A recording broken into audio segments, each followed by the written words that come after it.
আসসালামু আলাইকুম রহমতুল্লাহ। দেখবেন, নতুন যখন কারো বিয়ে হয় তখন যদি বা শাশুড়ির কাছে যে জিজ্ঞাসা করে বৌমা কেমন হয়েছে, তখন শাশুড়ি বলে আমার নিজের মেয়ের চেয়েও ভালো।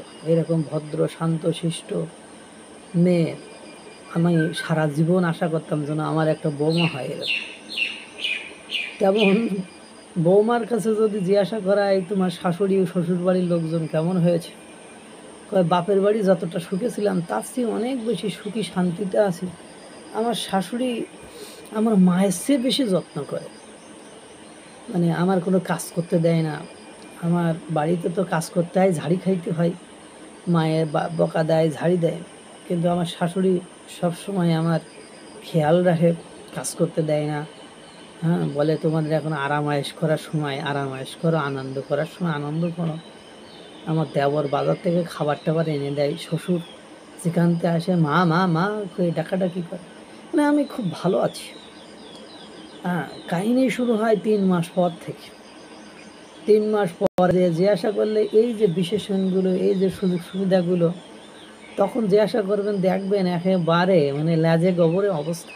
মানে শাশুড়ির যদি জিজ্ঞাসা করে বৌমা কেমন হয়েছে, তাহলে দেখবেন বলবে এর মতন কালনাগিনী আমি কখনো দেখিনি আমার জীবদ্দশায়। আশেপাশে এত বৌমা আছে, এত লোকের বৌমা আছে, এর মতন কালনাগিনী বৌমা কখনো দেখিনি। আর বৌমার যদি জিজ্ঞাসা করে শাশুড়ি কেমন হয়েছে, তো এর মতো কূটনীতি মহিলা আমার জীবনে আমি কখনো দেখি। যাই হোক, যেটা বলছিলাম, রমজানের ঈদে তো ঈদুল ফিতরে দীর্ঘদিন ছুটি ছিল।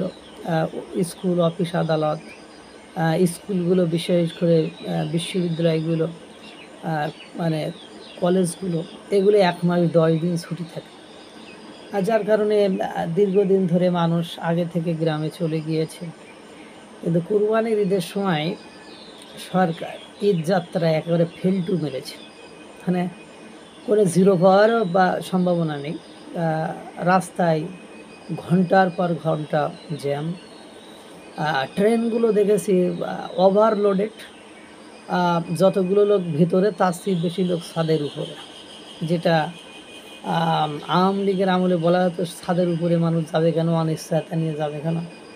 ঘন্টার পর ঘন্টা মানুষ জ্যামে পড়ে আছে। সে পদ্মা সেতুর ওপারে হোক, পদ্মা সেতু বা সে চট্টগ্রামে যাওয়া রাস্তায় হোক, সে উত্তরবঙ্গে যাওয়া রাস্তায় হোক, সে সাভারে হোক, সে আশুলিয়ায় হোক, সে যাত্রাবাড়ি হোক, সে সায়দাবাদে হোক, জ্যাম কাহাকে বলে, কত প্রকার এবং কী কী।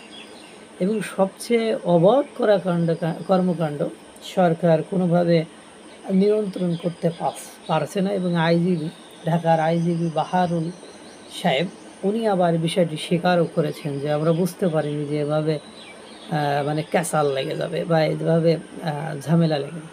বাংলাদেশের মানুষ আমরা ওই যে বললাম, একটা সরকারকে পেয়ে আবেগ আপ্লুত হয়ে সব কিছুকে বিসর্জন দিয়ে আর একজনকে গালিগালাজ করার যে নমুনা বা সেটা আমাদের ভিতরে আছে। এই সরকার কোন সেক্টরে সফল?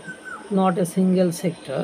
একটা সেক্টরও আপনি পাবেন না যে সেক্টরে এই সরকার সফল। বিশেষ করে এবার ঈদযাত্রা যে ভোগান্তির এবং অকল্যাণের হয়েছে, সেটা পত্র পত্রিকা খুললে আপনি বুঝতে পারবেন। ইভেন বাস টার্মিনালে কালের কণ্ঠের এক সাংবাদিকের পিটায়, মানে বাস ওটা মালিকরা অতিরিক্ত ভাড়া নেওয়ায় এবং দুর্নীতি করায়, কালোবাজারি করায়, বেশি যাত্রী তোলায়, এসব ভিডিও করায় কালের কণ্ঠের এক সাংবাদিককে বাস টার্মিনালে সিন্ডিকেটরা পিটায় জামা কাপড় ছিঁড়ে ফেলে আহত করে ফেলেছে।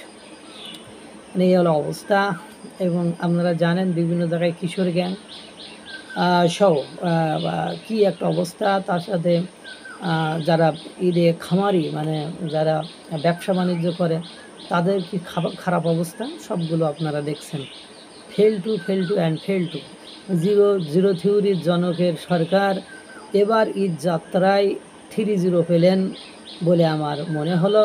কোথাও স্বস্তি নেই, না গমনে, না নিরাপত্তায়, মানে কোথাও মানে বাংলাদেশের মানুষ স্বস্তি পাচ্ছেন না। সর্বত্র অস্বস্তি। এবং বিশেষ করে ঈদযাত্রা যে এত অস্বস্তির এবং এত কল্যাণকর, এত ভোগান্তির হবে জনগণ বুঝতে পারে নাই। আল্লাহ তাআলা সকলকে ভালো রাখুক, সুস্থ রাখুক। আসসালামু আলাইকুম ওয়া রাহমাতুল্লাহ।